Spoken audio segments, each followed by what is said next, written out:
Hello guys, പുതിയൊരു വീഡിയോയിലേക്ക് എല്ലാവർക്കും സ്വാഗതം. Bigg Boss season 7 day 5 episode number 6. ഇന്നത്തെ എപ്പിസോഡ് നല്ല അടിപൊളി എപ്പിസോഡായിരുന്നു. ഇതുവരെ കണ്ടതിൽ ഏറ്റവും നല്ല എപ്പിസോഡ് ഇന്നത്തെയായിരുന്നു. ഉള്ള കാര്യം പറയാലോ, തുടക്കം മുതൽ ഒടുക്കം വരെ നല്ല ഒന്നോതരം തമ്മിൽ ഇത് കാണുമ്പോൾ തന്നെ എന്തൊരു സമാധാനമാണ്, രസമുണ്ടായിരുന്നു. കുറച്ച് ഫണ്ണും തല്ലും കുതുകാലി പറ്റും, തള്ളക്കി വിളി തന്തയ്ക്ക് വിളി.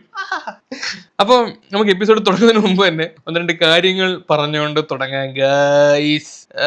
എന്താണെന്ന് വെച്ച് കഴിഞ്ഞാൽ, രേണുസുതിക്ക് ഒരു കപ്പ് എന്നുള്ള രീതിയിലാണോ ബിഗ് ബോസ് പോകുന്നതെന്നൊരു സംശയമില്ലാതില്ല.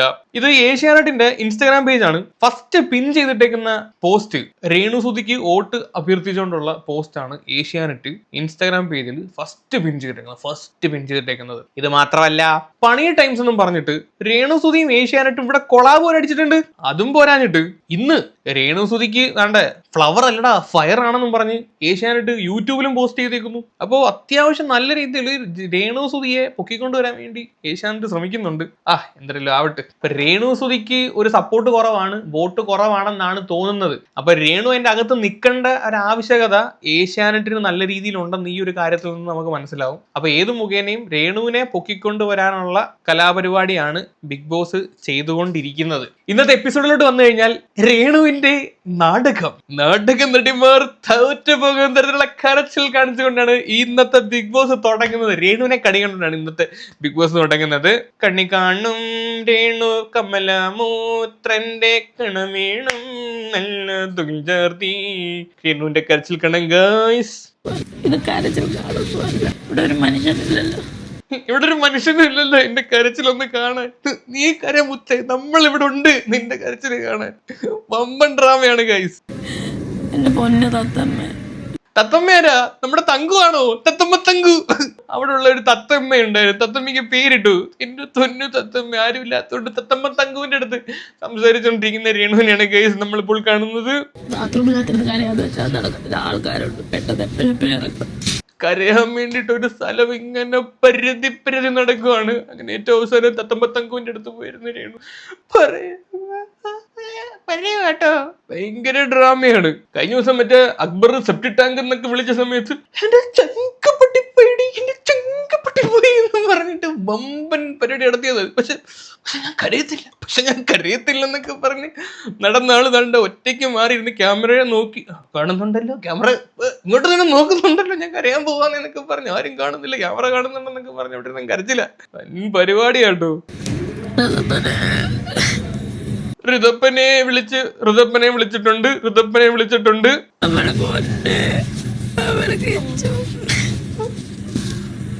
അമ്മയുടെ പൊന്നെ, അമ്മയുടെ കിച്ചുവിനെയും പിടിച്ചിട്ടുണ്ട്. രേണു ബിഗ് ബോസിലോട്ട് പോയപ്പോഴെങ്ങാണ്ടാണ് കിച്ചുവിനൊരു സമാധാനമായത്. ഇവള് പുറത്ത് കിടന്നുണ്ടാക്കുന്ന കോൺട്രവേഴ്സി മൊത്തം മെന്റെ ചെറുക്കണതല്ല വീഴുന്നത്. അവനൊരു സമാധാനം ഇല്ലായിരുന്നു. അവനോട് ഇപ്പൊ സമാധാനത്തോടെ ആ ചെറുക്കൻ ഇപ്പം നല്ല പരിപാടിയൊക്കെ ആയിട്ട് പൊക്കൊണ്ടിരിക്കുകയാണ്. ഇപ്പൊ അതിന്റെ അകത്ത് എന്നിട്ട് അവന്റെ പേരൊക്കെ മെൻഷൻ ചെയ്യാണ്. അമ്മയുടെ കിച്ചു എന്ന് പറഞ്ഞിട്ട് അവനെ ആട്ടി തുപ്പി വിടും. അവൻ കൃത്യമായി അവന്റെ ലൈവിനകത്ത് വന്ന് പറയുന്നുണ്ട്, എന്നെ വീണയും നോക്കിയിട്ടില്ല, രേണുവും നോക്കിയിട്ടില്ല, എന്റെ അച്ഛന്റെ വീട്ടുകാരാണ് നോക്കിയത്, അവര് മാത്രമാണ് നോക്കിയെന്ന് പറയുന്നത്. നാടകം, തനി നാടകം, എന്തൊരുടായ്പാണ്. ഇതങ്ങോട്ട് കഴിഞ്ഞപ്പോഴാണ് ഗൈസ് അനീഷുമായിട്ടുള്ള രേണുവിന്റെ അടി. നല്ല മുഴുത്തടി എന്ന് പറഞ്ഞു കഴിഞ്ഞാൽ സൂപ്പർ അടി. അനീഷിന് രാവിലെ തന്നെ ആരുടെയെങ്കിലും മെക്കെട്ട് കയറണം. അനീഷിന് രാവിലെ തന്നെ കണ്ടന്റ് കൊടുക്കണം. പശുവൊക്കെ ഉള്ള വീട്ടിൽ രാവിലെ എണീറ്റ് പേര് വീഴാൻ പോകുന്നതിന്റെ കൂട്ടാണ് അനീഷിന് രാവിലെ എണീറ്റ് ആരെങ്കിലും മെക്കെട്ട് കയറി ഒരു കോണ്ടന്റ് അങ്ങോട്ടും ഒപ്പിച്ചിടണം. എല്ലാ ദിവസവും രാവിലെ തടി എന്റെ വക എന്ന് പറയുന്നവരുടെ അനീഷ്. അങ്ങനെ അനീഷ് രേണുവായിട്ട് കൊളുത്തി. കണ്ണടച്ച് കിടക്കുന്നത് ഞാൻ കണ്ടു, കണ്ണടച്ച് കിടക്കുന്നത് ഞാൻ കണ്ടു, കണ്ണടച്ച് കിടക്കുന്നത് ഞാൻ കണ്ടു, കണ്ണടച്ച്. എന്തിന് ചന്തവർത്താനം? രേണുവിന്റെ മുഖഭാവവും ആ ബോഡി ലാംഗ്വേജ് കണ്ടു. ഇതെന്തത്? കഴിഞ്ഞ ദിവസവും കൂടി ഇരുന്ന് പറഞ്ഞതേ ഉള്ളു, ഞാനൊരു 2 ആഴ്ച കഴിഞ്ഞാൽ എന്റെ തനിക്കുണം പുറത്തു വരുമെന്ന്. 2 ആഴ്ചയൊന്നും വേണ്ടി വന്നില്ല, 5 ദിവസം ആയപ്പോഴേ തനിക്കുണം പുറത്തു വന്ന്. അയ്യോ, കണ്ണടച്ച് കിടക്കുന്നത് ഞാൻ കണ്ടു, കണ്ണടച്ച് കിടക്കുന്നത് ഞാൻ കണ്ടു. ഇത് കടിക്കുന്ന സാധനം വല്ലോ ഗൈസ്. കുറച്ചിങ്ങ് വരുവാട്ടോ. കണ്ണടച്ച് കിടക്കുന്നത് ഞാൻ കണ്ടു, കണ്ണടച്ച് കിടക്കുന്നത് ഞാൻ കണ്ടു. ഇവൻ എന്തിനാണ് ഈ പറഞ്ഞ് ഇങ്ങനെ റിപ്പീറ്റ് അടിച്ചോണ്ടിരിക്കുന്നത്? ഏതെങ്കിലും അടി ഉണ്ടാവുന്ന സമയത്ത് ഇവൻ ഏതെങ്കിലും ഒരു ഡയലോഗ് കാണും, അതെങ്ങനെ പറഞ്ഞ് റിപ്പീറ്റ് അടിച്ചിരിക്കും. ഇവന്റെ ഏതടി എടുത്ത് നോക്കിക്കഴിഞ്ഞാലും ഇവൻ ഒറ്റ ഡയലോഗ് കാണത്തുള്ളൂ. ആ ഒരൊറ്റ ഡയലോഗ് തുടക്കം തൊട്ട് ഒടുക്കും വരെ ഈ ഒരൊറ്റ ഡയലോഗ് വെച്ച് എങ്ങനെ പിടിച്ചിരിക്കുന്നുണ്ടാവേ?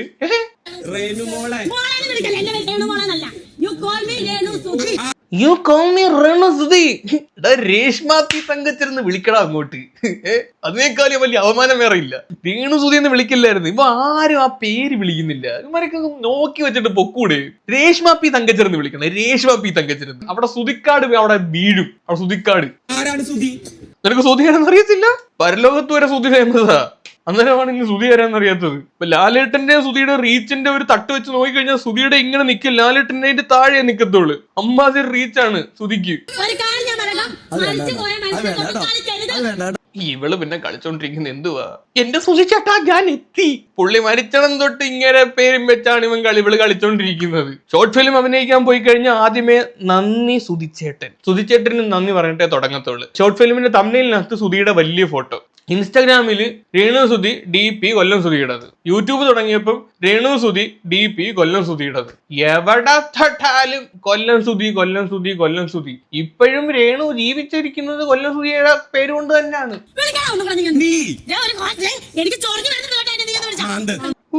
എന്തൊരു കച്ചറ സ്വഭാവമാണ് ഇത്.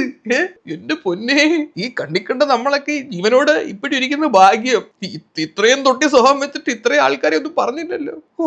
രേണുവിന് പോടാന്നും പോടോന്നൊക്കെ വിളിക്കാം. പക്ഷെ രേണുവിനെ നീ എന്നോ നാ എന്നോ ഒന്നും വിളിക്കാൻ പറ്റത്തില്ല. എന്താ ഇല്ലേ? അങ്ങനെ ആ ഒരു മുട്ടനടി അവിടെ നടന്നിരിക്കുകയാണ്. രേണുവിന്റെ ടെമ്പർ കംപ്ലീറ്റ് തെറ്റി. രേണുവിന്റെ റിയൽ സ്വഭാവം പുറത്തു വന്ന്. ഇതാണ് രേണു. നമ്മളിപ്പോ ഈ ഇൻസ്റ്റാഗ്രാമിലും യൂട്യൂബിലും ഒക്കെ ഇങ്ങനെ വളരെ സൗമ്യമായിട്ട് അഭിനയിക്കുന്ന രേണു അല്ല റിയല്. ഇതാണ് രേണു. തനിക്കൊണം പുറത്തു വന്ന്. ഒന്ന് പറഞ്ഞ് രണ്ടാമത്തെ തെറിവിളിയാണ്. ബിഗ് ബോസ് ആയതിന്റെ പേരിൽ കായും മൂയും പായും ഒന്നും കേൾക്കുന്നില്ല. അല്ലെങ്കിൽ അതും കേട്ടേനെ. ഇതാണ് രേണു. അത് കഴിഞ്ഞിട്ടാണ് വേറൊരു സംഭവം നടക്കുന്നത്. ഇന്ന് മൊത്തം ഒരു സംഭവങ്ങളുടെ എപ്പിസോഡായിരുന്നു. ഏതാണ്ട് ഒരു 10-20 ആയിട്ടുണ്ടാവും. ഞാൻ ഈ ടൈം പറയുന്ന റീസൺ ഞാൻ പിന്നെ പറഞ്ഞുതരാം. 10-20 ആയ സമയത്ത് ബിൻസിയും നെവിനും തമ്മിൽ ഒരു കോൺവെർസേഷൻ. നെവിന് ബിൻസി ഇഷ്ടമാണ്. അതൊന്ന് ഞാൻ കേൾപ്പിക്കാം. നെവിൻ വളരെ സീരിയസ് ആണ്. ബിൻസി അടുത്ത് പ്രണയമാണ്. എനിക്ക് ബിൻസിയെ ശരിക്കും ഇഷ്ടമാണ്. അന്നേരം ഒരാൾ അയ്യെന്നും പറയും, അനുമോൾ അവിടുത്തിരുന്നിട്ട് ഇങ്ങനെയും പറയും. പറഞ്ഞു കഴിഞ്ഞപ്പോഴാണ് അതിനകത്തുള്ള ഒരു കെണി രണ്ട് കൂട്ടരും മനസ്സിലാക്കുന്നത്. കാര്യം എന്ന് പറഞ്ഞു കഴിഞ്ഞാൽ ഇവരൊരു കമ്മ്യൂണിറ്റി റെപ്രസെന്റ് ചെയ്ത് വന്നതാണെന്ന് ഇതുവരെ പറഞ്ഞിട്ടില്ലെങ്കിലും ഏതാണ്ട് കാണുന്നവർക്ക് ഒരു കമ്മ്യൂണിറ്റി റെപ്രസെന്റ് ചെയ്താണ് അകത്ത് നിൽക്കുന്ന പോലെയാണ് ഫീൽ ചെയ്യുന്നത് അല്ലേ? അന്നേരം ഈ കമ്മ്യൂണിറ്റി തിരിയൊന്ന് മനസ്സിലാക്കിയപ്പോഴത്തേക്ക് രണ്ട് ചേച്ചിമാരും കൂടെ അയ്യോ അങ്ങനൊന്നും ഉദ്ദേശിച്ചല്ല കേട്ടോ പറഞ്ഞതെന്നുള്ള രീതിയിൽ അങ്ങ് മാറും കേട്ടോ. അനുമോൾ പറഞ്ഞ അയ്യെന്ന് പറയരുത്, ഇങ്ങനെ പറഞ്ഞിട്ടാണ് അയ്യെന്ന് പറയില്ലെന്ന് പറയുന്നത്. എന്തൊരു ഇരട്ടത്താപ്പാണേ. അപ്പം ബിൻസിയുടെ കംപ്ലീറ്റ് ചരിത്രം എടുത്തിട്ടാണ് നെവിൻ അകത്തോട്ട് വരുന്നത്. ഈ ഒരു സംഭവം രാവിലെ ഒരു 10-10:30 ഒക്കെ ആകുമ്പോൾ നടക്കുന്ന സംഭവമാണ്. എന്നിട്ട് നെവിൻ വന്നിട്ട് പറയുന്നുണ്ട്, നിനക്ക് വേണ്ടി മുടി വെട്ടണോ ഞാൻ വെട്ടാം, അനീഷിനെ തല്ലണോ ഞാൻ തല്ലാം, നിനക്ക് വേണ്ടി എന്തും ഞാൻ ചെയ്യാം എന്ന് നെവിൻ ഭയങ്കര ആത്മാർത്ഥതയോടെ പറയുന്നത് നമുക്ക് രാവിലെ കാണാം ഗൈസ്. ഇതിവിടെ ഇരിക്കട്ടെ. വൈകിട്ട് ഒരു 5:30 ആകുമ്പോഴത്തേക്ക് ഒരു കാര്യം നടക്കുന്നുണ്ട്. നമുക്ക് 5:30 ആകുമ്പോൾ പറയാം.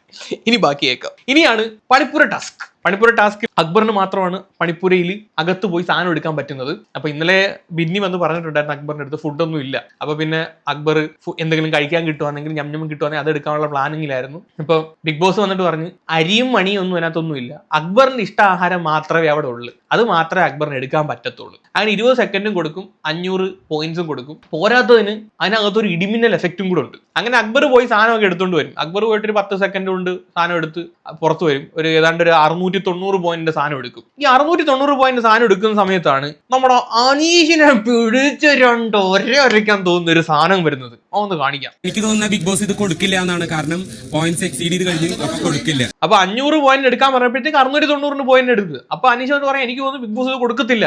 ഓക്കെ, എനിക്ക് തോന്നുന്നു കൊടുക്കത്തില്ല എന്ന് പറഞ്ഞ് അങ്ങ് നിർത്തുമെന്ന് വിചാരിച്ചു. ഇത് കഴിഞ്ഞിട്ട് പോകും പറയും കൊടുക്കരുത് എന്നുള്ള രീതിയിൽ സംസാരിക്കും. എന്റെ അഭിപ്രായം കേൾക്കുമെങ്കിൽ അങ്ങനെ ചെയ്യണം. ഒന്ന് പോകുന്നു.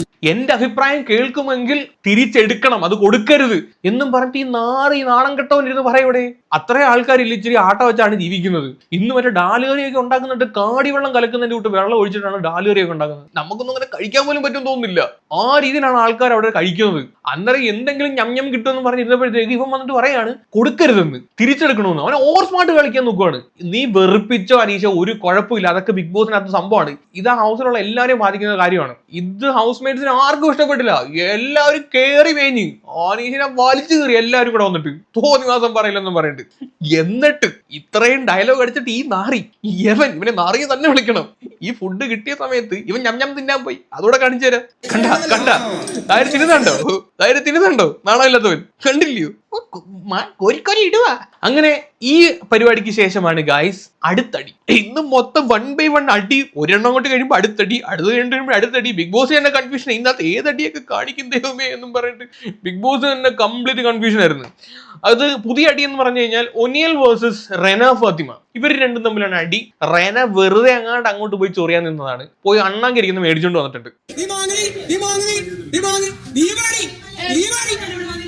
അങ്ങോട്ടും ഇങ്ങോട്ടും ഈ റെനയാണല്ലോ അവിടെ ഏറ്റവും ഇളയത്. ഒനിയലിന് അത്യാവശ്യം ഏജും ഉണ്ട്. ഒനിയൽ നല്ല രീതിയിൽ പട്ടിത്താറ്റ് താറ്റുന്നുണ്ട്. റെനയും ആ രീതിയിൽ സംസാരിക്കുന്നുണ്ട്. ഒരു ഒട്ടും അങ്ങോട്ടും ഇങ്ങോട്ടും റെസ്പെക്ട് ഇല്ലാത്ത രീതിയിൽ രണ്ടുപേരും സംസാരിക്കുന്നുണ്ട്. അപ്പോഴത്തേക്ക് അനുമോളൊക്കെ വന്നിട്ട് നീ എന്തിനാ റെസ്പെക്ട് ഇല്ലാതെ സംസാരിക്കുന്ന തരത്തിൽ സംസാരിക്കും. മൂത്തതാണെങ്കിലും റെസ്പെക്ട് തരണം എന്നാണ് റെന ഫാത്തിമ പറയുന്നത്. സംഭവം പുള്ളിക്കാരത്തി പറയുന്നതിൽ കാര്യമുണ്ട്. ബിഗ് ബോസ് ഹൗസിൽ വരുന്ന മത്സരാർത്ഥികൾ പല ഏജ് കാറ്റഗറിയിലുള്ളതാണ്. ഇവർ തമ്മിൽ ഉടക്കേണ്ടി വരും. അന്നേരം അവിടെ റെസ്പെക്ട് ഇല്ലാത്ത രീതിയിൽ സംസാരിക്കേണ്ട ഒരു സാഹചര്യം വരും. അന്നേരം റെസ്പെക്ട് കൊടുക്കേണ്ട ഒരു ആവശ്യകത അതിനകത്തില്ല, മനസ്സിലായ? പക്ഷെ വേറൊരു പെർസ്പെക്റ്റീവിൽ ചിന്തിക്കുവാണെങ്കിൽ, ഓഡിയൻസ് പെർസ്പെക്റ്റീവ് ചിന്തിക്കുകയാണെങ്കിൽ, കാര്യം ഓഡിയൻസ് ആണല്ലോ ഇവരെ അകത്ത് നിർത്തേണ്ടത്. കുറച്ച് ഫാമിലി ഓഡിയൻസ് കാണും. ഇവര് നോക്കുമ്പോൾ എന്താണ്, ഈ നരുന്ന് വേണ്ടിയിരുന്നിട്ട് അവന്റെ അന്തയുടെ പ്രായമുള്ള ഒരുത്തനെ ഡാ പോടാന്ന് വിളിച്ച് സംസാരിക്കുകയാണ്. അവർക്ക് ചിലപ്പോൾ അത് ഇഷ്ടപ്പെടത്തില്ല. ആ ഒരു പെർസ്പെക്റ്റീവ് ചിന്തിക്കുമ്പോഴത്തേക്ക് ഇവർക്ക് സപ്പോർട്ട് കുറയാൻ, അല്ലെങ്കിൽ ഇത് ഭയങ്കര നെഗറ്റീവ് ആവാനുള്ള സാധ്യതയുണ്ട്. പിടികിട്ടിയോ? അതിനകത്ത് റെസ്പെക്ട് കൊടുക്കേണ്ട ആവശ്യമൊന്നും ഇല്ല. അതൊന്നാമത്തെ കാര്യം. അത് നമ്മുടെ ഒപ്പീനിയൻ. അങ്ങനെ ഇവൾ അങ്ങോട്ട് പോയി ചൊറിയാൻ നിന്നാന്ന് പറഞ്ഞിട്ട് ബാക്കിയുള്ള ഹൗസ് മേറ്റ്സും കൂടെ, പ്രത്യേകിച്ച് അവിടുത്തെ സ്ത്രീ കഥാപാത്രങ്ങളെല്ലാം കൂടെ റെനെ അങ്ങ് വളയും.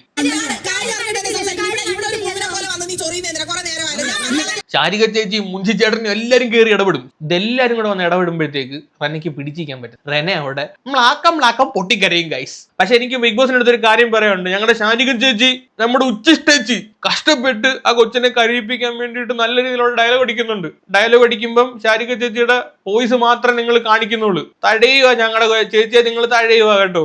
അത്രയും ഡയലോഗ് അടിച്ചിട്ട് നമ്മൾ ഡയലോഗ് അടിക്കാൻ നമ്മുടെ മുഖമല്ലേ കാണിക്കേണ്ടത്. ഇത് ശാരിക ചേച്ചിയുടെ മുഖം കാണിക്കാത്ത മറ്റേ കൊച്ചിന്റെ മുഖമാണ് കാണിച്ചിരിക്കുന്നത്. അന്നേരം മനഃപൂർവ്വം ഞങ്ങളുടെ ശാരിക ചേച്ചിയുടെ സ്ക്രീൻ സ്പേസ് നിങ്ങൾ കുറയ്ക്കുന്നുണ്ട്. അത് മോശമായിട്ടോ കാണിക്കുന്നത്.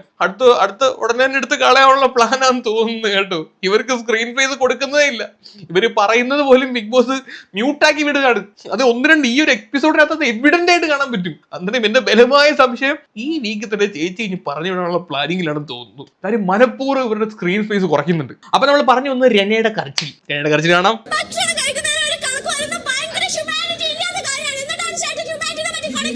ഹ്യൂമാനിറ്റി എന്ന് പറഞ്ഞിട്ട് കൊണയ്ക്കുന്നത്, ഈ കൊണയ്ക്കകത്ത് എവിടെ ഹ്യൂമാനിറ്റി? ആ കരച്ചിലും അവളൊരു കോണ്ടന്റ് ആക്കി മാറ്റാൻ ശ്രമിക്കുകയാണ് ഗൈസ്. അതും ഭക്ഷണത്തിൽ പിടിച്ചിട്ട്. ഭക്ഷണം കഴിക്കാൻ ചെന്ന സമയത്ത് അതുപോലും കൊടുക്കാതെ അതിന്റെ മുന്നിൽ വെച്ച് ഇൻസൾട്ട് ചെയ്തെന്നുള്ള രീതിയിൽ അവിടെ ഒരു മറ്റേ കാർഡ് ഇറക്കാൻ ശ്രമിക്കുക. മനസ്സിലായ? അങ്ങനെ റെന ഇതങ്ങ് കരഞ്ഞ് അങ്ങ് ഭക്ഷണം കഴിക്കാൻ നേരത്തെ എനിക്ക് അതുപോലും തരുന്നില്ല, ഇതുപോലും തരുന്നില്ലെന്നും പറഞ്ഞ് വൻ സീൻ. പക്കാ ഡ്രാമ. അങ്ങനെ റെന അവിടെ കരഞ്ഞ് മെഴുകിയിരിക്കുമ്പോഴത്തേക്കും അനീഷ് എന്നിട്ടൊരു ഡയലോഗ് അടിക്കും. Rena, you feel okay now? എടാ പൊട്ടക്കുണാപ്പി, അവള് കരഞ്ഞ് മെഴുകി അവിടെ ഇരിക്കുന്നു. കണ്ടറിഞ്ഞൂടാ അവൾ ഓക്കെ അല്ലെന്ന്. അവൻ അവിടെ നിന്നിട്ട് ഒന്ന് രണ്ട് തൊട്ടോടെ ചോദിക്കും, യു ഫീൽ ഓക്കെ നൗ? നീ ആരുവാ? ഉള്ള കാര്യം പറയല്ലോ. അനീഷിന്റെ ചില സമയത്ത് ഡയലോഗ് കേൾക്കുമ്പോൾ ചിരി വരും. അനീഷ് പോസിറ്റീവ് ആവാനുള്ള സാധ്യതകൾ ഞാൻ ഒരുപാട് കാണുന്നുണ്ട്. അനീഷിന്റെ കുറെ കാര്യങ്ങൾ നമുക്ക് ഇഷ്ടപ്പെടുന്നില്ലെങ്കിലും പക്ഷെ കുറെ കാര്യങ്ങൾ ആളുകളെ ചിരിപ്പിക്കുന്നുണ്ട്. അങ്ങനെ റെനയുടെ കരച്ചിൽ അവിടെ കഴിഞ്ഞു. റെനയുടെ കരച്ചിൽ കഴിഞ്ഞപ്പോഴത്തേക്ക് ഇനി അടുത്ത കരയാൻ വേണ്ടി വേദിയിലോട്ട് വരുന്നത് അനുമോളാണ്. ബിഗ് ബോസിലെ ആസ്ഥാന കരച്ചിലോളി എന്ന പട്ടം നേടിയിട്ടേ തീരൂ എന്നുള്ള രീതിയിലാണ് അനുമോൾ നിൽക്കുന്നത്. ഇന്നത്തെ ആദ്യത്തെ കരച്ചിലും ബിഗ് ബോസിലെ രണ്ടാമത്തെ കരച്ചിലും. വീട്ടിൽ നിന്ന് കരയത്തിൽ നിന്ന് ശബ്ദം എടുത്തു വന്ന അനുമോള് 5ാമത്തെ ദിവസത്തിനിടയിൽ ഇന്ന് 2ാമത്തെ കരച്ചിൽ വരാൻ വേണ്ടി പോവാണ് ഗായ്സ്. നമുക്ക് അനുമോളുടെ കരച്ചിൽ കാണാം.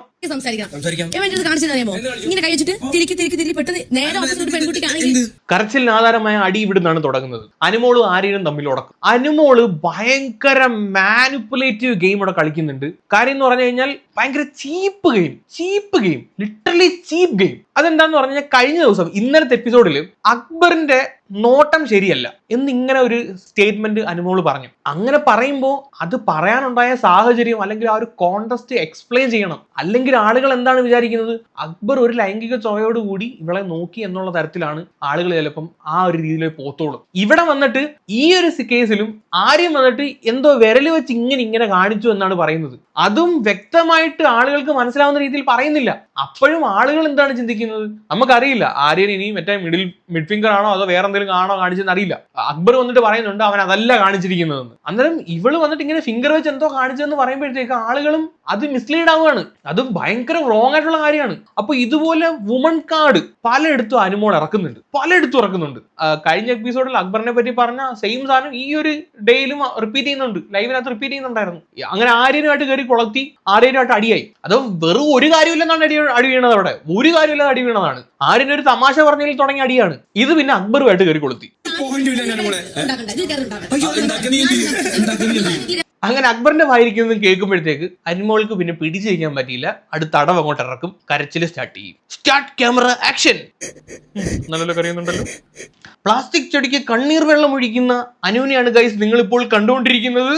ഇന്ന് ബിഗ് ബോസിന് പറ്റിയ ഒരു മിസ്റ്റേക്ക് ഞാൻ കാണിച്ചു തരാം. ഇത് അപ്പാനി ശരത്ത് ഇന്നിട്ടേക്കുന്ന ഡ്രസ്സാണ്. ഇത് ബിഗ് ബോസ് കൊടുത്ത ഡ്രസ്സാണ്. അപ്പാനി ശരത്തിന് ഡ്രസ്സ് സൂം ചെയ്ത് നോക്കി കഴിഞ്ഞാൽ അതിനകത്തൊരു ബ്രാൻഡിന്റെ ലോഗോ കാണാൻ പറ്റും. അത് ഫിലയുടെ ലോഗോ ആണ്. ഇതാണ് ലോഗോ. സാധാരണഗതിയിൽ ഇങ്ങനെയുള്ള ലോഗോസ് ഒന്നും അതിന്റെ അകത്ത് ബ്ലാക്ക് ടേപ്പ് വെച്ചിട്ട് മറയ്ക്കാറുണ്ട്. അത് ഇവർ കൊണ്ടുവരുന്ന ഡ്രസ്സ്, ഈ കണ്ടസ്റ്റൻസ് കൊണ്ടുവരുന്ന ഡ്രസ്സ് ബ്ലാക്ക് ടേപ്പ് വെച്ച് മറച്ചിട്ടാണ് അവരെ കൊണ്ട് ഇടിയിപ്പിക്കുന്നത്. ബ്രാൻഡ്സിനൊന്നും ഫ്രീ പ്രൊമോഷൻ അതിന്റെ അകത്ത് അവർ കൊടുക്കത്തില്ല. ഇവന്മാർ തന്നെ ഇടാൻ കൊടുത്ത ഡ്രസ്സിന് ആ ഒരു ലോഗോ കാണുന്ന രീതിയിലാണ് കൊടുത്തേക്കുന്നത്. എന്താ ബിഗ് ബോസേ, ഇതൊക്കെ ഒന്ന് ശ്രദ്ധിക്കണ്ടായോ? ഇതിനുശേഷമാണ് ക്യാപ്റ്റൻസി ടാസ്കിലേക്കുള്ള നോമിനേഷൻ വരുന്നത്. 3 പേരെ തെരഞ്ഞെടുക്കും. ഷാനവാസ്, ബിന്നി, അഭിലാഷ് എല്ലാവരും കൂടെ ഇവരെ 3 പേരെയും കൂടെയാണ് ക്യാപ്റ്റൻസി ടാസ്കിലേക്ക് തെരഞ്ഞെടുക്കുന്നത്. അക്ബറിന്റെ പേര് കുറെ പേര് പറഞ്ഞെങ്കിലും പക്ഷെ അക്ബറിന് അതിനകത്തൊരു ചാൻസ് കിട്ടിയില്ല. അക്ബറും ക്യാപ്റ്റൻസി ടാസ്കിൽ പങ്കെടുക്കാൻ വെൽ ഡിസേർവ്ഡ് ആയിരുന്നു. ഒന്നാമത്തെ കാര്യം, ടാസ്കിൽ നല്ല രീതിയിൽ പെർഫോം ചെയ്യുന്ന അക്ബറാണ്, ടോപ്പിലെത്തിയത് അക്ബറാണ്. പണിപ്പുരയിൽ പോയിട്ട് ഒരു ദിവസമെങ്കിലും ഒരു നേരത്തെങ്കിലും ഫുഡ് കഴിക്കാൻ വേണ്ടിയിട്ട് അവർക്ക് വേണ്ടിയിട്ട് ഫുഡ് എടുത്തുകൊണ്ട് വന്ന അക്ബറാണ്. എന്നിട്ട് പോലും അക്ബറിന്റെ പേര് അവിടെ ആരും പറഞ്ഞിട്ടില്ല. വിച്ച് മീൻസ് അക്ബറിന് നല്ല രീതിയിൽ മെജോറിറ്റി ഓഫ് ആളുകളുടെ ഇടയിൽ ഒരു ഹേറ്റ് ഉണ്ട്. അവര് വെറുക്കുന്നുണ്ട്, അല്ലെങ്കിൽ അവര് പേടിക്കുന്നുണ്ട്. അക്ബറിന്റെ കളി ആർക്കും അങ്ങനെ പേഴ്സണലി ഇഷ്ടപ്പെടുന്നില്ല. മനസ്സിലായ? അങ്ങനെ ഷാനവാസിനെയും ബിന്നിയെയും അഭിലാഷ് ഇവരെ 3 പേരെയാണ് ക്യാപ്റ്റൻസി ടാസ്കിലേക്ക് സെലക്ട് ചെയ്യുന്നത്. അങ്ങനെ ആ ക്യാപ്റ്റൻസി ടാസ്കിൽ മറ്റേ പാവ കെട്ടി തൂക്കിയിട്ട് അടിക്കുന്ന ഒരു ടാസ്ക് ആയിരുന്നു. ഷാനവാസ് വിജയിക്കുകയും ചെയ്യും. നെക്സ്റ്റ് വീക്ക് ക്യാപ്റ്റനായിട്ട് ഷാനവാസിനെ പ്രഖ്യാപിക്കുകയും ചെയ്യും. ഏതാണ്ട് ഒരുപോലാണ് അഭിലാഷും ഷാനവാസും അടിക്കുന്നത്. ജസ്റ്റ് സെക്കൻഡ്സിന്റെ വ്യത്യാസത്തിലാണ് ഷാനവാസ് ആ ഒരു പാവ അടിച്ച് താഴെ ഇടുന്നത്. ആരുടെ പാവയാണ് ആദ്യം താഴെ വീഴുന്നത് അവർ ക്യാപ്റ്റനാവും എന്നുള്ള ഒരു സംഭവമായിരുന്നു. അങ്ങനെ ഷാനവാസ് ക്യാപ്റ്റനായി. അടുത്തടി നടക്കുന്നത് നമ്മുടെ അപ്പാനി വേഴ്സസ് അനീഷ്. ഇല്ല, കടിച്ചു കീറാൻ വേണ്ടി നിൽക്കുകയാണ് അപ്പാനി. നിന്നെ ഇവിടുന്ന് പുകച്ച് അടിക്കുക എന്നുള്ളതാണ് ഏറ്റവും വലിയ ഇവിടുത്തെ ബാക്കിയുള്ള 19 പേരുടെ ആവശ്യം. അനീഷിനെ ഇവിടുന്ന് പുകച്ച് പുറത്തേടിക്കുക എന്നുള്ളതാണ് 19 പേരുടെ ആവശ്യമെങ്കിൽ അനീഷ് അവന്റെ സ്ട്രാറ്റജി വിജയിച്ചു എന്നാണ് അതിന്റെ അർത്ഥം. അനീഷിന്റെ ചൊറിച്ചിൽ അവിടെ എഫക്റ്റീവ് ആയിട്ട് മുന്നോട്ട് പോകുന്നു എന്നുള്ളതാണ് അർത്ഥം. മനസ്സിലായ? എന്നെ മുഖത്ത് നോക്കി സംസാരിച്ചതിന്റെ വിടത്തിലെ കിടത്തി ഉറക്കൂല തന്നെ ഇതിനകത്ത്. അവന്റെ മുഖത്ത് നോക്കി സംസാരിച്ചു കഴിഞ്ഞാൽ നിന്നെ ഞാൻ കിടത്തി ഉറക്കത്തില്ല ഇതിനകത്ത് എന്നുള്ള സംഭവമാണ്. ഇത് ബിഗ് ബോസ് അനീഷിനെ നല്ല രീതിയിൽ സപ്പോർട്ട് ചെയ്യുന്നുണ്ട്. കാര്യം അപ്പാനിക്കിട്ട് പണി കൊടുക്കാൻ വേണ്ടിയിട്ട് ബിഗ് ബോസ് മനഃപൂർവ്വം അനീഷിന് നല്ല രീതിയിൽ സ്കോപ്പ് കൊടുക്കുന്നുണ്ട്. കാര്യം എന്ന് പറഞ്ഞാൽ അടുത്തത് ജയിൽ നോമിനേഷൻ ആണ് വരുന്നത്. നിങ്ങൾ ഈ പറഞ്ഞ ഡയലോഗ് ഒന്ന് ഓർത്തു വെച്ചോ. ഇതിന്റെ ഏറ്റവും എപ്പിസോഡിന്റെ അവസാനം ഞാൻ ഒന്നുകൂടെ റിപ്പീറ്റ് ചെയ്യാം. അടുത്ത ജയിൽ നോമിനേഷൻ വരുമ്പോഴത്തേക്ക് ക്യാപ്റ്റന് ഒരു പവർ കൊടുക്കുകയാണ്. ഒരാളെ ഡയറക്റ്റ് ജയിലിലോട്ട് നോമിനേറ്റ് ചെയ്യാം. ഞാൻ ജയിലിലേക്ക് ഡയറക്റ്റ് നോമിനേറ്റ് ചെയ്യുന്നത് ശരത്തിനെയാണ്. ശരത്ത് പെട്ട്. ഇത് ബിഗ് ബോസിന്റെ കളിയാണ്. ഉള്ള കാര്യം പറയാലോ. ഇത് 7ന്റെ പണി എന്ന് പറഞ്ഞു കഴിഞ്ഞാൽ 8ന്റെ പണിയാണ് ഇപ്പൊ ഓരോരുത്തർക്കും കൊടുത്തോണ്ടിരിക്കുന്നത്. അത് പല രീതിയിലും അത് വിസിബിൾ ആണ്. ആ പണികൾ ഇവർ തമ്മിൽ നല്ല ഒരു ഉടക്കുണ്ടെന്ന് അറിയാം. ആ ഉടക്ക് ഒന്നും കൂടെ കൂട്ടാൻ വേണ്ടിയിട്ട് എന്താണെങ്കിലും അപ്പാനിയെ അവൻ ജയിലിലോട്ട് വിടുവെന്ന് ബിഗ് ബോസിന് 100% ഉറപ്പാണ്. അവിടെ അവനെ ഏറ്റവും കൂടുതൽ ഇറിറ്റേറ്റ് ചെയ്യുന്ന, ഏറ്റവും കൂടുതൽ കണ്ടുകൂടാത്തതും അപ്പാനിയാണ്. അത് ഉറപ്പായിട്ടും അവന്റെ ജയിലിൽ കൊണ്ട് വിടുമെന്ന് അറിയാം. അന്നേരം ഈ ഒരു സാധനം ഇവിടെ അനീഷ് സ്കോർ ചെയ്തു, അപ്പാനിയെ ഡയറക്റ്റ് ജയിലിലോട്ട് വിട്ടു. ഒന്നും കൂടെ അവിടെ അടി പൊട്ടും. മനസ്സിലായ? ജയിലിൽ പോയി കഴിയുമ്പോഴത്തേക്ക് ക്യാപ്റ്റനാണ് ബാക്കി കാര്യങ്ങളെല്ലാം ചെയ്യുന്നത്. അവിടെയും കുറെ കോണ്ടന്റ് കിട്ടും. അന്നേരം ഈ കോണ്ടന്റിനുള്ള വകുപ്പ് തന്നെ ബിഗ് ബോസ് മനഃപൂർവ്വം ക്രിയേറ്റ് ചെയ്തുകൊണ്ടിരിക്കുകയാണ്. വമ്പൻ കളിയാണ് പുറകെ നടക്കുന്നത് കേട്ടോ, ഒന്നും പറയാനില്ല. എന്നിട്ട് ബാക്കി എല്ലാവരും കൂടെ അനുമോളെയും നോമിനേറ്റ് ചെയ്യും. അങ്ങനെ അപ്പാനിയും അനുമോളും ആണ് ജയിലിലോട്ട് പോകാൻ വേണ്ടിയിട്ട് എല്ലാവരും കൂടെ സെലക്ട് ചെയ്യുന്ന 2 പേരും. ടോപ്പ് 5 നീ ഞാനും കാണും. ഡേ അപ്പാനി നാണം ഉണ്ടോടെ അപ്പാനി നിനക്ക്? എടാ ഇന്നലെ അല്ലയോടാ നീ അവളെടുത്ത് പറഞ്ഞത് അനുമോള് അവള് ലോകവേഷമാണ് ലോകവേഴയാണെന്ന്. എന്നിട്ട് നാണമില്ലാത്തവർ ഇപ്പൊ വന്നിട്ട് ടോപ്പ് 5 നീ ഞാനും കാണും. ഇതൊന്നും അല്ല, ഇത് കഴിഞ്ഞ ജയിലിൽ കിടന്ന് കുറെ തൊലിയുരിയുന്ന പരിപാടി ഉണ്ട്, അതുകൂടെ കാണിച്ചു തരാം. അതിനു മുമ്പ് വേറൊരാടെ ഗതികേട്, നമ്മുടെ ജിസേലേച്ചിയുടെ ഗതികേടെ ഒന്ന് നോക്കണേ. ഇത് കണ്ടില്ലയോ? പുള്ളിക്കാരത്തി സാധനങ്ങളെല്ലാം കൊടുത്ത് ഇച്ചിരി മേക്കപ്പ് ഒന്നും ഇല്ല, മേക്കപ്പ് സാധനങ്ങളൊന്നും ഇല്ല. ഇപ്പൊ മറ്റേ വാഷ്റൂമിൽ പോയിട്ട് എന്തൊക്കെ ലിപ്സ്റ്റിക് ഒക്കെ ഇടുന്നുണ്ട്. ഇതവിടെ വന്നിരിക്കുമ്പോൾ അനുമോള് ചോദിക്കും ജിസേലിന് ലിപ്സ്റ്റിക് എവിടെ നിന്ന് കിട്ടി, സാധനം എടുത്ത് വെച്ചിട്ടാണോ കൊടുത്തതെന്നും പറഞ്ഞിട്ട് അനുമോള് ചോദിക്കും. അവസ്ഥ നോക്കണേ, ലിപ്സ്റ്റിക് കൊടുക്കുന്നതിന് മുമ്പ് ടിഷ്യൂ പേപ്പറിനകത്ത് കുറച്ച് ലിപ്സ്റ്റിക് പുരട്ടി വെച്ചിരുന്നു ഇടയ്ക്കിടയ്ക്ക് ഇച്ചിരി തൂക്കാൻ വേണ്ടിട്ട്. എന്റെ പൊന്നെ, ഗതികേടെന്ന് പറഞ്ഞാൽ ഇജാതി ഗതികേട്. അറിഞ്ഞു പണിയാണ് കേട്ടോ, അറിഞ്ഞു പണിയാണ്, അറഞ്ചാൻ പറഞ്ഞ പണിയാണ്. ഇനി ഏതാണ്ട് വൈകിട്ട് ഒരു 5:30 സമയം. ഞാൻ 10:30 ഒരു സാധനം പറഞ്ഞായിരുന്നു. 10:30 RJ ബിൻസി എടുത്ത് നവീൻ ഇഷ്ടമാണെന്ന് പറഞ്ഞ ഒരു സാധനം എന്ന് പറഞ്ഞായിരുന്നു. 5:30 ഇവര് തമ്മിൽ ഉടക്കാവും. RJ ബിൻസിയും നവീനും തമ്മിൽ ഉടക്കാവാനുള്ള റീസൺ എന്താന്ന് പറഞ്ഞു കഴിഞ്ഞാൽ, ജയിൽ നോമിനേഷൻ സമയത്ത് നവീൻ RJ ബിൻസിയെ നോമിനേറ്റ് ചെയ്യും. മറ്റേ പുകഞ്ഞ കൊള്ളി പുറത്തുനിന്നുള്ള ടാസ്കില് RJ ബിൻസി ഊർഗം വലിച്ച് പുറകെ കിടന്ന് ഉറങ്ങിയത് അവൾ ഒന്നും ചെയ്തില്ല എന്നും പറഞ്ഞിട്ടാണ് ജയിലിലോട്ട് നോമിനേറ്റ് ചെയ്യുന്നത്. അതുപോലെ തന്നെ ഇതിന്റെ അകത്ത് കരുനാക്കുള്ള വേറൊരു സാധനമുണ്ട്, സരിക വന്നിട്ട് പറയുന്നുണ്ടായിരുന്നു നവീൻ ഇതുവരെ ഒന്ന് ഇമോഷണലി ബ്രേക്ക് ഡൗൺ ആവുമെന്ന് ഞാൻ കണ്ടിട്ടില്ല. ഇവിടെ ബാക്കി എല്ലാവരും ഇമോഷണലി ഒന്ന് ബ്രേക്ക് ഡൗൺ ആയി. ഇവൻ ഇപ്പോഴും കളിച്ച് ചിരിച്ചൊക്കെ നടക്കുകയാണ്, അവൻ അടിയൊന്നും ഉണ്ടാക്കുന്നില്ല, ഇവൻ ഭയങ്കര സ്ട്രോങ് ആണെന്നുള്ള രീതിയിൽ സരിക വന്നിട്ട് ഡയലോഗ് അടിക്കുന്നുണ്ടായിരുന്നു. എന്ന് പറഞ്ഞാൽ ഇവൻ ആരുടെ ഭയങ്കരമായിട്ട് ദേഷ്യപ്പെടുന്ന കണ്ടില്ല എന്നുള്ള രീതിയിലാണ് പുള്ളിക്കാരത്തി പറയുന്നത്. ജയിൽ നോമിനേഷൻ സമയത്ത് ഇവൻ നോമിനേറ്റ് ചെയ്തിട്ട് പറയുന്നതാണ്, ഇത് ചേച്ചിയുടെ നാക്ക് കരുനാക്കാണോ ചേച്ചി, പറഞ്ഞങ്ങോട്ട് നാക്കങ്ങോട്ട് വായിലിട്ട് എടുത്ത് വെച്ചില്ല, അതിന് മുമ്പ് ഇവിടെ അടി പൊട്ടി. RJ Binsi versus Naveen. പൊന്നും പൊന്നെ നവീനെ പറയുന്നോണ്ടൊന്നും തോന്നില്ല, നീ എന്തോ വലിയ സ്റ്റൈലിസ്റ്റ് ആണെന്നൊക്കെ പറഞ്ഞിട്ട് നീ മറ്റേ ബാൻഡൊക്കെ കട്ടെടുത്ത് അവിടെ കൊണ്ട് വെച്ച് സമരം ചെയ്ത് ഡ്രസ്സ് മേടിച്ചത് കണ്ട് ഇതുപോലെ തൊട്ടി ഡ്രസ്സ് ഇട്ട് നടക്കാനാണോടാ? ഇത് എന്ത് സ്റ്റൈലാടാ ഊവേ? ഇതിനേക്കാളും ഭേദം ബിഗ് ബോസ് എന്ന യൂണിഫോം ആയിരുന്നു കേട്ടോ, ഉള്ള കാര്യം പറയല്ലോ. നീ സ്റ്റൈലിസ്റ്റ് ആണെന്ന് പറഞ്ഞിട്ട് ഒരു മെനകിലല്ലാടാ ഊവേ. ഇതിനു വേണ്ടിയാണോ നീ ഇത്ര കഷ്ടപ്പെട്ടത്? പറ. അടിയുടെ ബാക്കി കാണാം ഗൈസ്. അനുമോളെ നോക്കിക്കാണേ, അവിടെ കിടന്ന് മുട്ടനടി ആര് ബിൻസിയും നവീനും തമ്മില്. അനുമോൾ സന്തോഷിക്കാ, കഷണത്തിക്രമി ഭയങ്കര ചിരി അവിടെ സൈഡിൽ നിന്ന്. നീ ആടി ഞാൻ പേര് വിളിച്ചാടാ സംസാരിക്കുന്ന ഒരു ഡി വിളിച്ച് ഒരു ഡായും വിളിച്ച്, അപ്പൊ അത് ന്യൂട്രലൈസ് ആയി പോയി. അപ്പൊ ബിൻസിക്കും വിളിക്കാം, അതിന് കുഴപ്പമൊന്നുമില്ല, ഡാന്ന് വിളിക്കാം. ഇന്നലെ ഷാനവാസിന്റെ അടുത്തും ഇതേ ഡയലോഗ് ആയിരുന്നു. ഇന്നലെ ഷാനവാസിന് 2 കിട്ടില്ല വീട്ടുകാർക്ക് വിളി. ബിൻസിയൊക്കെ വെറും കച്ചറ കേട്ടാ സംസാരം, നമുക്ക് വെറും കച്ചറ സംസാരം. കൊടുക്കടാ ഒന്ന്, ഇറങ്ങിപ്പോ, അടിച്ചിട്ട് ഇറങ്ങിപ്പോ, വീട്ടുകാരെ വിളിച്ച് വെച്ചേക്കരുത്. അത് ഏത് മോളാണെങ്കിലും നല്ല വിളിക്കണം. ഒരെണ്ണം ഇങ്ങോട്ട് കിട്ടി കഴിഞ്ഞാൽ 4 തിരിച്ചു വിളിക്കണം, പിന്നല്ലാതെ. അങ്ങനെ ഇവര് തമ്മിലുള്ള അടി നല്ല രീതിയിൽ അങ്ങോട്ട് കൊഴുക്കാണ്. അന്നേരം ഷാനവാസ് ഭയങ്കര പ്രോത്സാഹനം. ഷാനവാസ് ചെയ്യുന്ന പരിപാടി ഷാനവാസിനെ നോക്കിക്കോണേ. ശാരിക പിടിച്ചു മാറ്റാൻ വരുവാണ്. ഈ അടി ഉണ്ടാവും, പിടിച്ചു മാറ്റാൻ വേണ്ടി അതിന്റെ ഇടയിൽ കൂടെ സ്ക്രീൻ സ്പേസ് ഉണ്ടാക്കാൻ വേണ്ടി കുറെ ടീം വരുമല്ലോ. അപ്പോഴത്തേക്ക് ഷാനവാസ് അവരടിയിട്ടെ നീ പിടിച്ചു മാറ്റണ്ട. അങ്ങനെ പിടിച്ചു മാറ്റാൻ വന്ന ശാരികയും ഷാനവാസും തമ്മിൽ ഇതിന്റെ ഇടയിൽ കൂടെ അടിയാവും. പക്ഷെ അതൊക്കെ ബിഗ് ബോസ് അങ്ങ് മ്യൂട്ട് ചെയ്യും. അതാ ഞാൻ നേരത്തെ പറഞ്ഞത്, ശാരിക ചേച്ചിയുടെ അടിയൊന്നും ബിഗ് ബോസ് പുറത്തോട്ട് വിടുന്നില്ല കേട്ടോ. ശാരിക ചേച്ചി മിക്കവാറും ഫസ്റ്റ് വീക്കിൽ തന്നെ തട്ടാനുള്ള സാധ്യതയാണെന്ന് തോന്നുന്നു.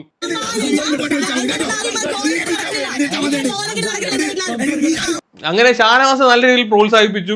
മുൻഷി പിടിച്ചു മാറ്റാൻ വരും, ശാരിക പിടിച്ചു മാറ്റാൻ വരും. രണ്ടുപേരുടെ അടിച്ചങ്ങ് തീരട്ടെ, അടിക്കുന്നെങ്കിൽ അടിക്കട്ടെ, പിന്നല്ലാതെ ഈ സീസണിൽ മറ്റേ പേഴ്സണൽ സ്പേസിലോട്ട് കടന്നു വരില്ല, ആ പരിപാടിയൊന്നും ആ ഒരു കാർഡ് ആരും ഇറക്കിയിട്ടില്ല കേട്ടോ. ഫ്രണ്ടിൽ മൂക്കിന്റെ അറ്റത്ത് പോയി സംസാരിക്കുക, എല്ലാവരും അങ്ങനെയാണ്. ബിൻസിയൊക്കെ അങ്ങ് കേറി അങ്ങ് ചെറഞ്ഞങ്ങ് ചെല്ലും, അതൊക്കെ കൊള്ളാം കേട്ടോ. അല്ല മറ്റേ കഴിഞ്ഞ സീസണിലാണ് തോന്നുന്നു എന്റെ പേഴ്സണൽ സ്പേസിലോട്ട് എന്റെ എന്ന് പറഞ്ഞിട്ട് ഭയങ്കര തൊട്ടി പരിപാടി. അടുത്തോട്ട് വരുമ്പോഴത്തേക്ക് പേടിയാൻ തോന്നുന്നു. ഇത് അടിമുട്ടിനെ പൊട്ടട്ടെ, പിടിച്ചു മാറ്റാൻ പോലും ആരും പോകരുത്, അതാണ് വേണ്ടത്. അടിക്കണം, അടിയിട്ടിട്ട് പൊക്കോണം, മനസ്സിലായ? ബിൻസിയൊക്കെ നല്ല രീതിയിൽ അടിച്ചു നിൽക്കുന്നുണ്ട് കേട്ടോ. ബിൻസിയൊക്കെ അത്യാവശ്യം ഒരു സ്ട്രോങ് കണ്ടസ്റ്റന്റ് ആണ്. പെട്ടെന്നൊന്നും പുള്ളിക്കാരത്തെ തളർത്താൻ പറ്റുന്നില്ല. അമ്മ തൊട്ടി സ്വഭാവമാണെന്ന് കണ്ടപ്പോഴേ മനസ്സിലായി, സംഭവം കൊള്ളാം. എന്നിട്ട് ജയിൽ ഉദ്ഘാടനം ചെയ്യുന്നത് നമ്മുടെ അനീഷാണ്. ബിഗ് ബോസ് ആണ് അനീഷിനെ ജയിൽ ഉദ്ഘാടനം ചെയ്യാൻ വേണ്ടിയിട്ട് ഏൽപ്പിക്കുന്നത്. അനീഷിന് വേണ്ടിയിട്ട് ബിഗ് ബോസ് കുറച്ച് സ്ക്രീൻ സ്പേസ് കൊടുക്കുന്നുണ്ട്. ഇപ്പൊ ആദ്യം തന്നെ അനീഷിനെ ക്യാപ്റ്റൻ ആക്കിയത് തന്നെ ബിഗ് ബോസ് ആണ്. അനീഷിനെ ക്യാപ്റ്റൻ ആക്കേണ്ട ഒരാവശ്യകത അവിടെ ഉണ്ടായിരുന്നില്ല. ആ ഒരു ടാസ്ക് അങ്ങനെ ആയിരുന്നില്ല. അനീഷിനെ മനഃപൂർവ്വം ക്യാപ്റ്റൻ ആക്കിയതാണ്. അതിനുശേഷം ശരത്തിനെ നോമിനേറ്റ് ചെയ്യാൻ വേണ്ടി തന്നെയാണ് ക്യാപ്റ്റന് ജയിൽ നോമിനേഷന് വേണ്ടി ഒരു പവർ കൊടുത്തത്. മാത്രമല്ല ജയിൽ ഇനാഗുറേഷൻ അനീഷിനെ കൊണ്ട് ചെയ്യിപ്പിച്ചത് ബാക്കിയുള്ളവർക്ക് ഇഷ്ടപ്പെടാതിരിക്കാൻ വേണ്ടിയിട്ടാണ്. അത് അനീഷിന്റെ സ്ക്രീൻ സ്പേസ് കൊടുത്തതാണ്. അങ്ങനെ കുറെ സ്പേസ് അനീഷിനെ പൊക്കിക്കൊണ്ടുവരാൻ വേണ്ടി ബിഗ് ബോസ് ചെയ്യുന്നുണ്ട്. കാര്യം അനീഷ് അവിടെ വേണം. ലൈവ് കാണുന്നവർക്ക് മനസ്സിലാവും, ലൈവ് ഓടണമെങ്കിൽ അനീഷ് വേണം. അത് ബിഗ് ബോസിന് മനസ്സിലായി. ഇവനുണ്ടെങ്കിൽ നല്ല രീതിയിൽ ആൾക്കാരെ ചൊറിയുകയും ചെയ്യും. പിന്നെ കുറെ അങ്ങോട്ട് കഴിയുമ്പോഴത്തേക്ക് എനിക്ക് തോന്നുന്നു അനീഷ് ഈ ചൊറിച്ചിലെ സ്വഭാവമൊക്കെ മാറി ഒരു പോസിറ്റീവ് ആവാനുള്ള സാധ്യത കാണുന്നുണ്ട്. പുള്ളിയുടെ ചില ഈ ഷാനവാസുമായിട്ടുള്ള ഇന്ററാക്ഷൻ ഒക്കെ കുറച്ച് ആൾക്കാർ ഇഷ്ടപ്പെടുന്നുണ്ട്. കുറച്ച് ഫൺ എലമെന്റ് ഉണ്ട് അതിനകത്ത്. ഈ അടിയും വഴക്ക് മാത്രം പോരല്ലോ, കുറച്ച് ഫണ്ണും കൂടെ ഒക്കെ വേണമല്ലോ. ഈ അനീഷ് പോയിട്ട് പിന്നെ കുറച്ച് അസ്ഥാനത്ത് കുറച്ച് ഡയലോഗുകളൊക്കെ അടിക്കും, കുറച്ച് ഇംഗ്ലീഷ് ഡയലോഗുകളൊക്കെ അടിക്കും. അതൊക്കെ ഭയങ്കര രസമായിട്ട് ഫീൽ ചെയ്യാറുണ്ട്. ഓക്കെ, അതുപോലെ തന്നെ അനീഷും അനുമോളും തമ്മിൽ ചെറിയൊരു കളിയാക്കൽ അനുമോൾ അനീഷിനിട്ട് വരുന്നുണ്ട്. ഞാൻ സിംഗിൾ ആണ്, എന്നെ നോക്കൂ എന്നുള്ള രീതിയിലൊക്കെ അവർ തമ്മിലുള്ള ഒരു സംഭവമൊക്കെ അതൊക്കെ ആൾക്കാർ ഇഷ്ടപ്പെടുന്നുണ്ട്. ഇതിനുശേഷം അപ്പാനിയെയും അനുമോളെയും കൊണ്ടുപോയി ജയിലിലിടും. ഈ വട്ടം ജയിലിൽ ബാത്റൂം ഇല്ല. അപ്പൊ ക്യാപ്റ്റൻ തന്നെ തുറന്നു കൊടുക്കണം ഇവർക്ക് ബാത്റൂമിൽ പോകാൻ വേണ്ടിയിട്ട്. അന്നേരം ജയിലിൽ ചാടാൻ വേണ്ടിയിട്ടുള്ള ഒരു സ്കോപ്പും കൂടെ ബിഗ് ബോസ് അതിനകത്ത് ഉണ്ടാക്കി വെച്ചിട്ടുണ്ട്. ഞാൻ ഈ ഷോയിൽ വന്നിട്ടുണ്ടെങ്കിൽ അവരെ ചവിട്ടി ദൂരെ കളഞ്ഞിരിക്കും ഞാൻ പുറത്ത്. അപ്പാനി ഭയങ്കര അഗ്രസീവാണ്. എനിക്ക് അങ്ങോട്ട് ഇഷ്ടപ്പെടുന്നില്ല. ഉള്ള കാര്യം പറയില്ല. ഇയാളുടെ ഗെയിം ഇയാൾ ഇപ്പോഴും മറ്റേ അങ്കമാലി ഡയറീസ് കിടക്കുകയാണ്. അവിടെ നിന്ന് ഇങ്ങോട്ട് വന്നിട്ടില്ല. എനിക്ക് തോന്നുന്നു അനീഷ് പോകുന്നതിനേക്കാളും മുമ്പേ അപ്പാനി പോകുന്ന ലക്ഷണം എല്ലാം കാണുന്നുണ്ട്. ഒരു പാവപ്പെട്ട പെൺകൊച്ചിന്റെ ജീവൻ നശിപ്പിക്കാനായിട്ട് വലുത്ത തീർത്ഥങ്ങളാ കള്ളക്കടകള്. ജയിലിൽ കടന്നിട്ട് അനീഷുമായിട്ട് അപ്പാനിയും അനുമോളോട് ഉടക്കി. അതിന് കാരണമാണ് കോമഡി. രണ്ടാമത്തെ ദിവസമാണെന്ന് തോന്നുന്നു ജിസേലിന്റെ ഇന്നർ ആര്യൻ എന്തോ ഇങ്ങനെ പൊക്കി കാണിക്കുന്ന ഒരു ഇഷ്യൂ ഉണ്ടായിരുന്നു. അത് കുറച്ച് ചർച്ചയായ സംഭവമാണ്. മെയിൻ എപ്പിസോഡിലൊന്നും അത് കാണിച്ചിട്ടുമില്ല. ഈ കാര്യം ക്യാപ്റ്റൻ ആയിട്ടുള്ള അനീഷ് പോയി തിരക്കിയ സമയത്ത് അനുമോള് കാര്യം പറഞ്ഞില്ല. അപ്പോഴത്തേക്ക് ഇത് പറഞ്ഞ അനുമോള് നിലപാടില്ലാത്തവളാണ് എന്നൊക്കെ പറഞ്ഞിട്ട് അനുമോളെ നോമിനേറ്റ് ചെയ്തൊക്കെ ചെയ്തിട്ടുണ്ടായിരുന്നു. അപ്പോൾ ഈ ഒരു സാധനം 2 ദിവസം മുമ്പ് നടന്ന സാധനം ഇപ്പൊ ജയിലിൽ കിടന്നിട്ട് പിന്നെയും ഇത് കുത്തിപ്പോക്കിക്കൊണ്ട് വന്നേക്കാണ് വേറൊരു കണ്ടന്റിന് വേണ്ടിയിട്ട്. പിടികിട്ടിയോ? അതിനു വേണ്ടിയിട്ടാണ് ഈ അപ്പാരി കിടന്ന് കുറയ്ക്കുന്നത്. ഒരു പെണ്ണിന്റെ ജീവിതം വെച്ചാണ് കളിക്കുന്നത് എന്നൊക്കെ പറഞ്ഞു വമ്പൻ ഡയലോഗ്. അത് കഴിഞ്ഞപ്പോഴത്തേക്ക് അനുമോള് കരഞ്ഞു മെഴുകി അതേക്കാളും നാടകീയ രംഗങ്ങൾ. എന്നെ സ്നേഹിക്കുന്ന കുറച്ച് പേരുണ്ട്. ഈ 15 വർഷം ഞാൻ കഷ്ടപ്പെട്ടവരെ എന്നെ സ്നേഹിക്കുന്ന കുറച്ച് പേരുണ്ട്. ഇത് പക്കാ ഡ്രാമയാണ്. ഒരു കുഴപ്പമില്ലായിരുന്ന ടീമാണ് അവിടെ. ഇത് 2 ദിവസം മുമ്പ് നടന്ന സംഭവത്തിന് ഇപ്പോഴാണ് അവിടെ ഇരുന്ന് കരയുന്നത്. ഇന്നത്തെ രണ്ടാമത്തെ കരച്ചില് രാവിലെയും രാത്രിയിലും ഗുളി കഴിക്കുന്നതുകൊണ്ടാണ് അനുമോൾ അവിടെ ഇരുന്ന് കരയുന്നത്. വീട്ടിൽ ശബ്ദം ചെയ്ത് വന്ന കുഞ്ഞാണ് 5 ദിവസത്തിനിടയിൽ 3 വട്ടം ഇപ്പൊ കരഞ്ഞിട്ടുണ്ട് കേട്ടോ. 3 എണ്ണം കള്ളക്കരച്ചിലായിരുന്നു എന്നുള്ളതാണ് വേറെ കോമഡി. എന്തൊരു ഡ്രാമയാണ് ദൈവമേ നടക്കുന്നത്. അതിനുശേഷം ഇവർക്ക് ജയിലിൽ കിടക്കുന്നവർക്ക് നല്ല അടിപൊളി ഒരു പണി കൊടുക്കും ബിഗ് ബോസ്. ചപ്പാത്തി പരത്തി കൊടുക്കുക. വട്ടത്തിൽ പരത്തണം, സ്ക്വയറിൽ പരത്തണം, ത്രികോണത്തിൽ പരത്തണം. അത് എന്താ 25, 15, 13 എന്നുള്ള ഒരു നമ്പറിലാണ് പരത്തി കൊടുക്കേണ്ടത്. പരത്തി കൊടുക്കുന്നതിനിടയിലുള്ള ഒരു സാധനം കാണിച്ചു തരാം. എന്നെ മാത്രം സ്നേഹിക്കോ? ഞാൻ നാരായണനെ മാത്രമേ സ്നേഹിക്കുള്ളൂ. 2 എണ്ണവും കൂടെ അതിന്റെ അകത്ത് കിടന്നിട്ട് ബഷീറും നാരായണിയും കളിക്കുക. 2 ദിവസം മുമ്പ് യവൻ തന്നെയാണ് അനുമോളെ പറ്റി പറഞ്ഞത്. അവിടെ അടുത്തോട്ട് പോവല്ലേ, അവള് കണ്ടന്റാ, അവള് മറ്റേ വേറൊരു ഷോയ്ക്കകത്ത് വേറൊരുത്തിനെ കുറെ നാള് കൊണ്ടു കിടന്നതാ എന്നുള്ള രീതിയിൽ അമ്മാതിരി ഒഫൻസീവ് സാധനം പറഞ്ഞവനാണ് ഇവൻ. എന്നിട്ട് ഒരു ഉളുപ്പില്ലാതെ അവൾ എടുത്തു പോയിട്ട് എന്തുവാടേ അപ്പാനി നീ കാണിക്കുന്നത്? നിനക്ക് എത്ര സ്റ്റാൻഡ് ഉണ്ടെന്ന് നിനക്ക് പോലും അറിയത്തില്ല. എത്ര സ്റ്റാൻഡ് ഉണ്ടോ അപ്പാനി നിനക്ക്? എടാ, അങ്ങനെ ഇവര് ചപ്പാത്തിയൊക്കെ പരത്തി കൊടുക്കും. നേരത്തെ പരത്തി കൊടുത്തോണ്ടാണെന്ന് തോന്നുന്നു ബിഗ് ബോസിന് അത്ര ഇഷ്ടപ്പെട്ടില്ല. ഒരു 3:20 ആയപ്പോഴത്തേക്ക് പിന്നെയും അടുത്ത ടാസ്ക് കൂടെ കൊടുക്കും. 2ാം റൗണ്ട് ചപ്പാത്തി പരത്തൽ. ഇത് നിങ്ങളുടെ ജയിൽ പണിഷ്മെന്റിന്റെ 2ാം ഘട്ടം. ഇത് നിങ്ങളുടെ ജയിൽ പണിഷ്മെന്റ് 2ാം ഘട്ടം. പരിപാടി എല്ലാം കഴിയുമെന്ന് പറഞ്ഞ് ഉറങ്ങാൻ അങ്ങോട്ട് പോയപ്പോഴാണ് അടുത്ത ടാസ്ക് കൊടുക്കുന്നത്. പിന്നെയും 25, 15, 13 ത്രികോണം, ചതുരം, വട്ടത്തില് ചപ്പാത്തി പരത്തി കൊടുക്കുക. ഈ ചപ്പാത്തി എല്ലാം പരത്തി കൊടുക്കാതെ ജയിലിൽ തുറന്നു വിടാൻ പറ്റത്തില്ല. ഈ സമയത്താണ് നേരത്തെ അപ്പാനി പറഞ്ഞ ഒരു ഡയലോഗ് ഞാൻ ഓർക്കുന്നത്. എന്നെ മുഖത്ത് നോക്കി സംസാരിച്ചതിന്റെ വിടത്തിലെ കിടത്തി ഉടക്കൂല തന്നെ ഇതിനകത്ത്. ഈ ഡയലോഗ് ബിഗ് ബോസ് അങ്ങ് പേഴ്സണലായിട്ട് എടുത്തെന്ന് തോന്നുന്നു. നിന്നെ ഞാൻ കിടത്തി ഉറക്കത്തില്ലടാ.